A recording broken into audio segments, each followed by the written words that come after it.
Hello my friends and welcome back to my channel. If you're new here, my name is Stephanie and I go over the minimum player count of games. I want to thank Bad Comet Games for sending me Shaolia to review and play for you guys. I did play this at the 2-player game level. There are a couple different variants of the 2 players which I'll go over with you, but I'm super excited to show you guys this game.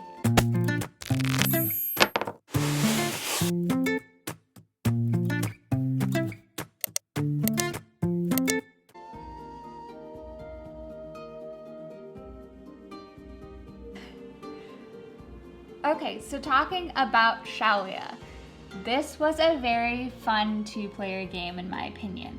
I have played a lot of 2-player games. That is about 99% of the games I play is around 2 players because it's usually just me and my boyfriend who play games. And this is a great addition to 2-player games because there are multiple scenarios that you have that will change the gameplay for Shaolia.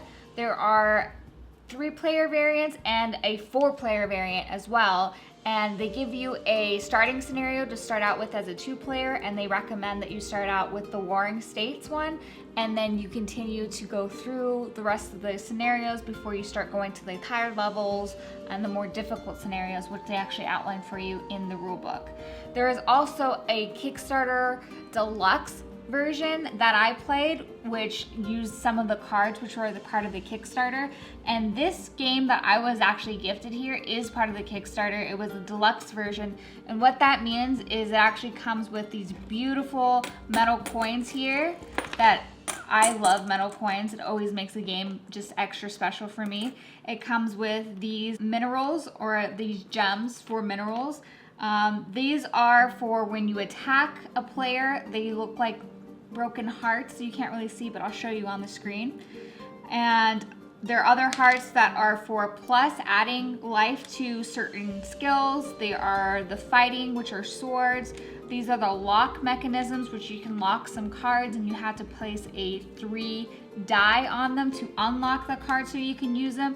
And then these are called generals, which you can use to change your die by going either up 1 or down 1. If you have 2, that means you can go up 2 or down 2. So that is important because this is a dice placement game. So when you roll your die, your cards won't activate until you use or have a certain die number. But let's talk about how you actually play this game. The first player gets this really beautiful wooden token here that is designated to the first player, and after all 3 of your actions are done, the first player then moves on to the second player, and then back and forth, and the game continues through that way. So the first phase of this game is the buying phase. So when you start the game out, you do get 8 coins so that you can start buying, and you have different types of cards that you can buy. These are the regular cards here with this back, the level 1 card, and they have regular actions that you can do. And then you have level 2 cards that are put out, and the way you get level 2 cards is you have to discard 3 level 1 cards so you can upgrade to a level 2 card. After the buying phase, you move on to the building phase. So your board typically comes with 2 locked spaces, and you build on any open spot. To unlock a space, you have to pay 3 coins, but to build in any space, your cards will come with specific instructions on there saying this one costs 1 coin to build. Typically the first level cards will only have coin requirements, and then when you go up to the second level cards, they will have like a mineral and a coin cost to them, as well as prerequisites depending on the card, which you can read at the top of the card. So for instance, for the theater, it says you have to have a school or a theater already on your board so that you can build the theater level 2 card. After you are done with the build phase, you are going to the action phase of rolling your die. So you roll your die, you typically get 3 die. There are some cards, some commanders that may give you more, I believe some cards as well.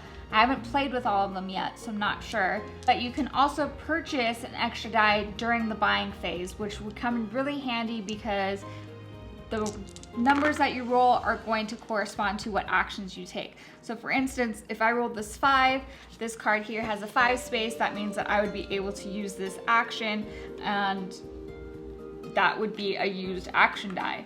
So once you are done with all 3 actions, then the play moves on to the other player. Another action that you can do, some cards will talk about trading at the trading post, and that is at this board here. The trading post has specific actions that you can do, which can help you quite advantageously if you use them strategically. So in Shaolia, there are, like I said, multiple game levels that you can play in this for 2-player, 3-player, and a 4-player. Mainly 2-player variants for this game, but there are differences in the 2-player games as in the cards that you put out. So in Shaolia, different game levels will say what cards you put out, how much money you get, things like that, to change up variability in gameplay. But I've played this a couple times now, and for me, though it differs a little bit, my strategy has kind of stayed the same. It just depends kind of on what cards get drawn out, what cards you buy, and kind of what your opponent's doing. My opinion is the easiest way that I found so far is to go through the peaceful way.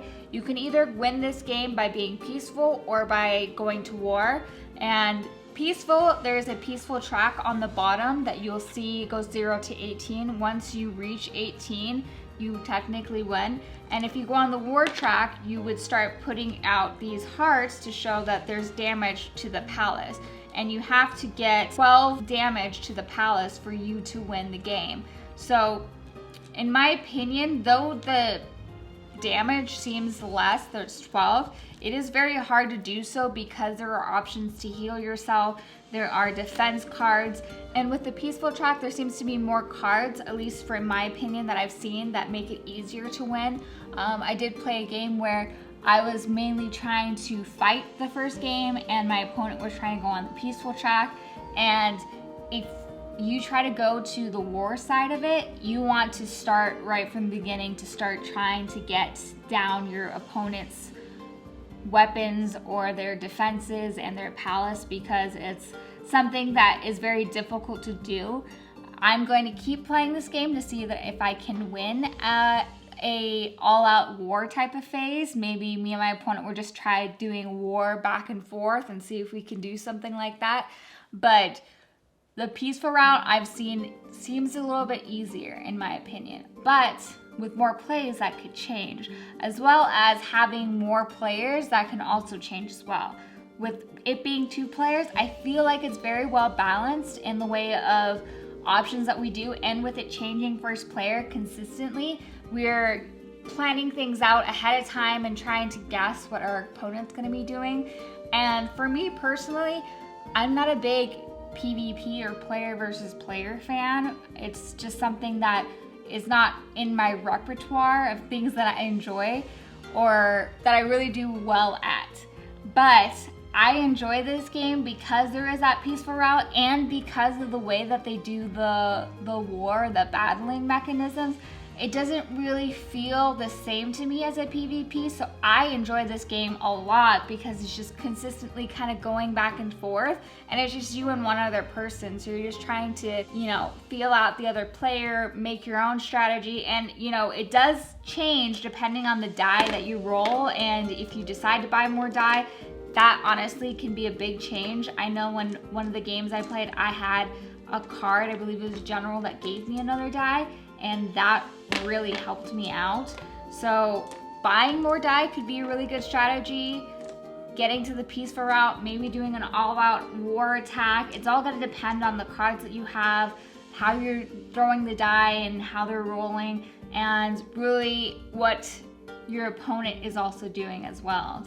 But I hope you enjoyed this review. I thoroughly enjoyed reviewing this for you.